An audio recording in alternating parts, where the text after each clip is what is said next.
जोर दे के कह के जा रहा हूं मैं आपसे कि सिर्फ 24 घंटे में मैं आपसे 48 ही नहीं और ज्यादा आपके प्रति मैं कोमल बन रहा हूं। 24 मिनट दे दो। 24 घंटे में सामयिक का कालखंड 48 मिनट का है। अगर कोई 48 मिनट देते हो तो वो सर्वश्रेष्ठ है, सोने में सुहागा है। पर उतना भी पॉसिबल अगर ना हो, कितना ही व्यस्त हो, तो 24 मिनट का समय तो आपको देना ही चाहिए। और वो इसलिए कि उससे एक संतुलन होगा। आप थोड़ा सा समय जो है, मैं समझता हूं जो लोग घंटा भर 48 मिनट का समय लगा सके, हर एक के जीवन के अंदर 10-15 मिनट का मेडिटेशन जरूर होना चाहिए। उससे हमारी बैटरी चार्ज होती है, 24 घंटे काम करती है। ज्यादा न भी आप योग में निष्णात बनो, लेकिन हल्का फुल्का ही सही 10-15 मिनट का योगाभ्यास जरूर होना चाहिए। और कोविड काल के बाद में मेडिकल साइंस डॉक्टर जो है, मैंने जिस समय हमारे यहाँ दूसरी लहर तगड़ी थी एकदम, एक दिन देख रहा हूँ टीवी पर अपोलो के डॉक्टर जो है वो सिखा रहे हैं सांस लंबा लो, सांस छोटा छोड़ो। अरे मैंने कहा ये है ना, तो ये साइंटिफिक है सारी सिस्टम, है ना। डीप ब्रीदिंग का जो प्रयोग आपको कराया, या कल मान लीजिए अनुलोम विलोम का अगर पॉसिबल हुआ, अगर हम करेंगे समृद्धि श्वास, ये हमारी मस्तिष्क की शक्तियों के जागरण के लिए, हमारे मानसिक संतुलन के लिए, मन की शांति के लिए। हम दुनिया भर की विश्व शांति की बातें करते हैं। अरे विश्व शांति से पहले मन की शांति जरूरी है ना। दुनिया की और सारी चीजें हो जाती है, लेकिन अगर मन शांत नहीं है तो। एक यो संतों को किसी भाई ने नया मकान बनाया तो कहा महाराज जी मेरे यहाँ पग फेरा करिए। हमारी भारतीय संस्कृति में शुभ मानते हैं लोग संतों के पग फेरे को, है ना। घरों में भी हम गए, मधु बोली मेरे एक एक रूम में पग लिया करो, है ना। ये प्रधान जी ले गए, हम सारे दिखाए, ये मास्टर बेडरूम है, ये बच्चों का, ये वो है। तो उस भाई ने संतों को बाहर से ही दिखाना शुरू किया और बोले महाराज जी ये सारा आप देख रहे हो ना ग्रेनाइट, ये तो मैंने हैदराबाद से बेंगलोर से मंगाया। दरवाजा खोला, बोले ये जो मार्बल जो है आप देखो कहीं पर भी पीलापन नहीं, एकदम वाइटनेस मकराना से आया है। और ये टाइल्स वगैरह तो मैंने बाहर से इटली से इंपोर्ट किए। ये मेरा सोफा सेट है, ये मेरा टीवी सेट है, ये मेरा डिनर सेट है। मुझे तो आज याद ही नहीं, 10 सेट के नाम गिनाए। संतों ने पूछा ये बता दिमाग सेट है कि नहीं? बोले महाराज जी वो हर समय आप सेट रहते हैं। घर में 10 सेट है किंतु दिमाग अपसेट है ना। तो सबसे पहले अपनी मन की शांति के लिए, है ना। और मैं तो यहां तक कहता हूं आप बिजनेस लाइफ में भी अगर आपका मन शांत और संतुलित है ना, तो आप अच्छा डिसीजन ले सकते हो। और मन अगर शांत नहीं है तो आप बिजनेस में भी अच्छा डिसीजन नहीं ले सकते। मन का संतुलन जो है ना। इब्राहिम लिंकन ने एक बार अध्यापक को पत्र लिखा कि आप मेरे बच्चे को खगोल पढ़ाएंगे, भूगोल पढ़ाएंगे, गणित पढ़ाएंगे, मैथमेटिक्स, आप वो भी पढ़ाइए कि जीवन में उतार चढ़ाव आए तब धैर्य कैसे रखना, तब संतुलन कैसे रखना, है ना। तब जो है तो ये मेडिटेशन जो मैं बार बार मेडिटेशन की बात करता हूं ना, वो हमारे जीवन में हमारे अपने इमोशंस और पेशेंस पर कैसे नियंत्रण रहे, है ना, कैसे संतुलन रहे, ये कला उससे आती है। और जब अपने इमोशंस और पेशेंस पर नियंत्रण न हो तो घर में भी अशांति रहती है ना। एक व्यक्ति गाड़ी लेके जा रहा था और संध्या का समय, ट्रैफिक पुलिस वाले ने देखा कि इसकी लाइट ही नहीं जल रही है, तो रोकने की चेष्टा की पुलिस वाले ने, भैया गाड़ी कहाँ दौड़ा रहे हो, उसके लाइट ही नहीं है। ड्राइवर ने कहा बीच में से हट जा मारा जाएगा, इसके ब्रेक भी नहीं है। वो गाड़ी कितनी खतरनाक होगी जिसके लाइट भी ना हो, जिसके ब्रेक भी ना हो। मैं पूछना चाहूंगा वो इंसान कितना खतरनाक होगा जिसका अपना इंट्यूशन पावर जागृत नहीं है, जिसके अपने इमोशंस और पेशेंस पर नियंत्रण नहीं है। ये और कुछ नहीं है, हमारी जितनी साधना की प्रणाली है, ये मेडिटेशन जो है, ये हमारे भीतर के इंट्यूशन को, अंतर्दृष्टि को भी जो है वो जागरूक करता है। और उसके साथ साथ अपने इमोशंस और पेशेंस, अपने संवेगों पर नियंत्रण की क्षमता विकसित होती है। इसीलिए उसका मानसिक संतुलन के लिए, धैर्य के लिए, आपस में जब एक से अधिक लोग हैं तो सामंजस्य भी चाहिए, है ना।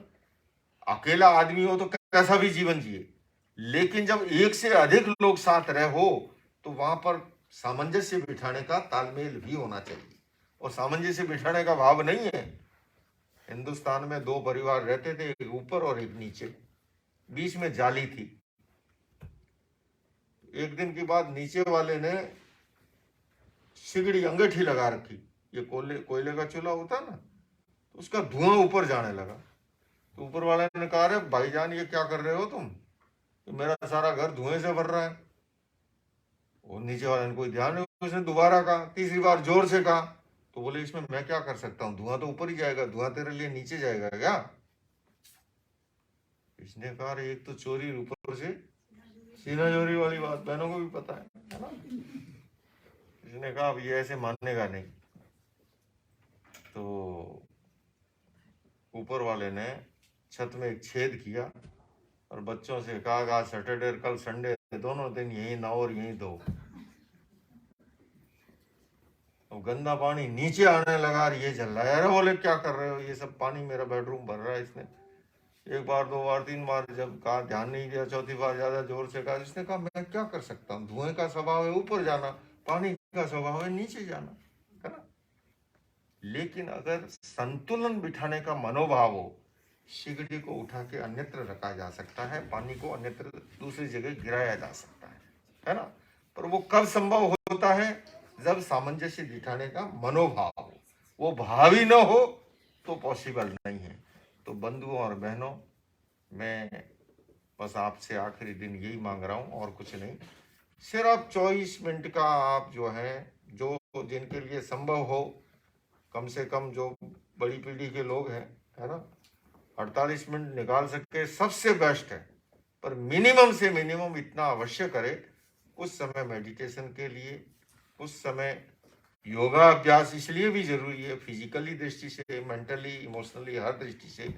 और फिर कुछ समय जो भी अपना इष्ट का स्मरण है ना, नमस्कार महामंत्र है, या अपना जो भी इष्ट है, भगवान पार्श्वनाथ है, महावीर है, ऋषभ है, जिसका जो भी है ना, शांतिनाथ है, जो भी अरिष्टनेमी है, जो भी अपना इष्ट हो, इस इष्ट के स्मरण के लिए, है ना, कुछ समय मेडिटेशन के लिए, कुछ समय योगा अभ्यास, आसन, प्राणायाम के लिए अगर ऐसा करते हैं तो निश्चित रूप से मेरी ये यात्रा आपके लिए भी यादगार बनेगी और मुझे भी अच्छा लगेगा कि आपने कुछ ग्रहण किया, और जिससे कि कम से कम आने वाले 10 लक्षण पर्व तक भी अगर आप ये अभ्यास करते हो तो आपके अपने व्यक्तिगत जीवन के लिए उपयोगी है। और व्यक्तिगत जीवन के साथ साथ सुधरे व्यक्ति, समाज, व्यक्ति से राष्ट्र स्वयं सुधरेगा। जब हमारे में परिवर्तन आता है, हमारी प्रकृति में, हमारे स्वभाव में, तो उसका असर पूरे परिवार पर भी पड़ता है। और ये जो छोटे बच्चे हैं ना, ये जितना हम सिखाना चाहते हैं उससे अधिक हमको देख करके ये सीखते हैं। अगर हमारी प्रकृति शांत है, हमारे मियाँ बीवी के बीच में सामंजस्य अधिक है, तो इनको बिना के अच्छे संस्कार मिलते हैं। और अपने बीच में अगर जुतम पैजार चलती हो तो बच्चों में अच्छे संस्कार नहीं आते हैं। जाने अनजाने जो है वो उस तरह की चीज सीख जाते हैं, केवल कहने से नहीं होता है। तो ऐसा करने से इस प्रकार के प्रायोगिक प्रयोगों से खुद का जीवन अच्छा बनेगा, पारिवारिक जीवन अच्छा बनेगा, और सभा संस्थानों के अंदर भी और अधिक गुणवत्ता के साथ सेवाएं प्रदान कर सकोगे। तो मैं सभी वैंकूवर वासियों से, ग्रेटर बीसी और तमाम उपनगरों के लोगों से, मैंने देखा है यहाँ के लोग बहुत अच्छी भावना लिए हुए हैं, इसमें कोई दो मत नहीं है। और बहुत ही अच्छा आपके यहाँ विजय जी ने इस तरह से सबको जोड़ रखा है, आपस में बहुत ही प्रेम है, वात्सल्य है, सौहार्द है, रेस्पेक्ट है एक दूसरे के प्रति। ये सारी विशेषताएं हैं, और इस विशेषताओं के अंदर और हम अपने व्यक्तिगत जीवन को भी ज्यादा अधिक आत्मा में रमण करते हुए, है ना, उत्तम ब्रह्मचर्य का जो है भाव अधिक सार्थक हो जाएगा कि देह लक्ष्य से हम थोड़े आत्मलक्षी भी बने, और दृष्टि के पीछे ही हमारी पूरी दुनिया बदलेगी।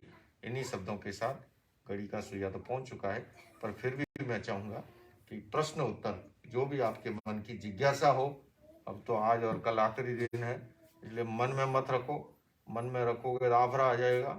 निकाल दो बाहर, जो भी है, कैसा भी प्रश्न हो, मीठा हो कड़वा हो, यथासंभव कोशिश करूंगा। हमने पहले भी प्रश्न चला लिए, वो भले ही विलंब हुआ पर क्रम शुरू हो चुका था। तो और भी कोई भी प्रश्न हो आप रखिएगा, है। हाँ जी, हाँ जी। क्या हम चलते हुए मेडिटेशन कर सकते हैं? हाँ, मेडिटेशन देखिए, चलते हुए हम लोग एक क्रिया कराते हैं, गमन योग।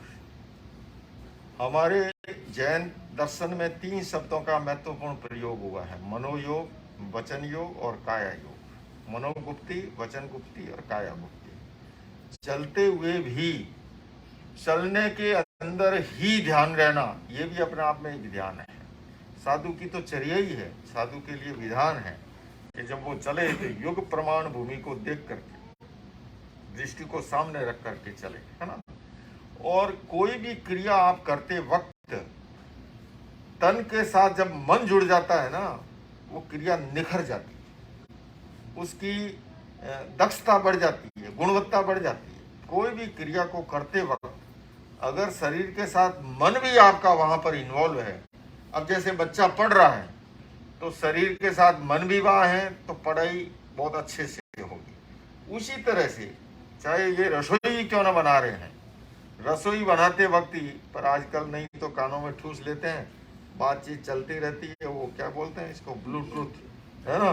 तो पता ही नहीं, डाल नहीं गए, हल्दी डाल दिया, दोबारा नमक जो है ना, बातों बातों के अंदर। तो जब किसी भी क्रिया को करते वक्त शरीर के साथ अगर मन और भावना वहाँ है, वो क्रिया निखर जाएगी।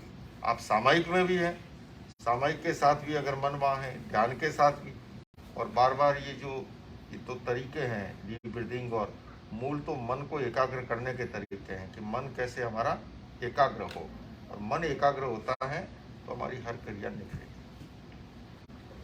सब आप कह रहे थे कि 10-15 मिनट चाहिए योग, हाँ, उसमें क्या क्या करना है योग में? अगर आप मान लीजिए 15 मिनट का कैप्सूल लेते हो, सपोज कीजिए, तो देखिए कुछ तो योगिक क्रियाएं भी है। योगिक क्रियाएं हम शुरू करते हैं, मान लीजिए गर्दन से लेकर के। आजकल अब क्या है, हमारे सभी आप लोग यहाँ तो सभी काम करते हैं, काम करने वाले ज़्यादातर ये कंप्यूटर पे, लैपटॉप पे, मोबाइल पे काम है, तो सर्वाइकल और दुनिया भर की। क्योंकि आप कहोगे जी कि इसका अध्यात्म से क्या लेना देना है? अध्यात्म से बहुत लेना देना है। शरीर माध्यम खलु धर्म साधनम, धर्म की साधना भी कब कर पाएगा? जब शरीर स्वस्थ है। अगर शरीर ही स्वस्थ नहीं है, इसलिए कहा है शरीर माध्यम खलु धर्म साधनम, धर्म की साधना के लिए भी शरीर का स्वस्थ होना जरूरी है। तो शरीर के स्वास्थ्य के लिए भी, और दूसरे में मन को भी आपको साधना है, मेडिटेशन की गहराई में जाना है। तो मैंने पहले भी कहा था, तन को साधना जरूरी है, और तन को साधने के लिए आसन प्राणायाम जो है, योगिक क्रियाएं हैं, वो उसमें योगिक क्रियाएं में गर्दन से लेकर के आंखों की क्रिया, कान की, नाक की, पेट की, घुटनों की, कमर की, है ना। फिर कुछ आसन है, मैं समझता हूँ मिनिमम 4 आसन भी एक व्यक्ति कर ले रोजाना। एक पवन मुक्तासन है, एक सुप्त पादासन है, एक मयूरासन है, और एक धनुरासन है। 2 सीधे लेट करके हो गए, है ना, सुप्त पादासन और पवन मुक्तासन, और 2 जो है पेट के बल लेट करके हैं, धनुरासन और मयूरासन। मैं समझता हूँ 4 आसन का ये कैप्सूल बॉडी को चोटी से लेके एड़ी तक स्वस्थ रखने का एकदम रामबाण है। उसमें आपकी सारी चीजें आ जाती है, स्पाइनल कॉर्ड से लेके रीढ़ की हड्डी से लेके पेट से लेकर के, इसमें तमाम तरह के फायदे ही फायदे हैं, है ना। आध्यात्मिक दृष्टि के साथ साथ शारीरिक दृष्टि से भी, चाहे किसी का डाइजेशन ठीक नहीं है, गैस्ट्रिक प्रॉब्लम है, एसिडिटी है, मोटापा है, पेट बढ़ा हुआ है, कमरा बनता जा रहा है, आगे जाके हॉल बन जाएगा, जिनको ये डर है, उन सब के लिए ये काम किया है ना। मयूरासन, धनुरासन, पवन मुक्तासन और सुप्त पादासन, ये 4 आसन पकड़ लो आप खाली। और मैं समझता हूँ 4 आसन मैक्सिमम जो है 10-12-15 मिनट के अंदर आराम से हो सकता है। 10-12-15 मिनट अगर मेडिटेशन के लिए निकाल दे आदमी, है ना, तो इस तरह तरह से काफ़ी उपयोगी हो सकता है। और बाकी जिसकी जिसमें रुचि हो, किसी की भजनों में रुचि है, किसी की स्वाध्याय में रुचि है, तो इस संतुलन अपनी अपनी रुचि के अनुसार, पर ऐसा होना चाहिए। ये मोबाइल जैसा खिलौना है, इसको भी चार्ज करना पड़ता है, तो ये बेचारा शरीर कितना काम आता है बताओ। इसको चार्ज करो तो आगे ये ठीक चलेगा, नहीं तो बैटरी फूंक जाएगी फिर बीच में ही, है ना। चलो ठीक है, बोलो बोलो जी बोलो। माँ जी मेरा क्वेश्चन थोड़ा अलग है। अलग बता दो, अलग जवाब दे देंगे। मैं सोच रही थी तो पूछू नहीं पूछी, लेकिन मुझसे नहीं आ जा रहा। पूछ ही लो अब। हाँ। जैसे अपने यहाँ पे बोलते हैं कि दूसरों की सहायता करना सबसे बड़ा धर्म है ना।